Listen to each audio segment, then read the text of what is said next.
Magandang araw sa lahat. The YouTube channel of the Fraternal Order of Eagles, Limbas Law Corner is back to once again render public service in the field of law for our countrymen, or itong aming pagbabahagi ng kaalaman sa larangan ng batas, brought to you by the Limbas Marangal Eagles Club of the Eastern Rizal Region 2 sa pamamagitan ng inyong lingkod na isa ng mga abogado at isang profesor sa maraming law school sa ating bansa.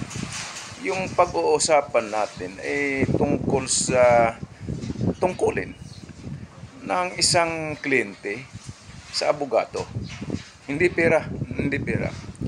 Kung kayo ay na-engage ninyo na yung lawyer, yung serbisyo ng lawyer, kahit wala pang bayad, o yung abogado naman, hindi tinatanggap yung bayad, dapat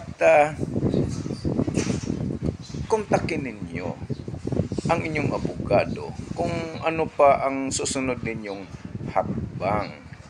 Hindi yung pagkatapos nyong pag-usapan ng abogado tungkol sa kaso at sinabi ng abogado, sige, tanggapin ko na yung kaso, hindi naman kailangan ng bayad, or may bayad, depende. Ay dapat ipaalam nyo sa abogado, kontakin nyo kung ano yung susunod ninyong hakbang or plano. Hindi yung wala lang, tahimik. Pagkatapos, ito na yung kaso. Halimbawa, bukas, kinabukasan, arraignment na. Saka nyo palang tatawagan, attorney, magandang umaga po, mayroon pang po.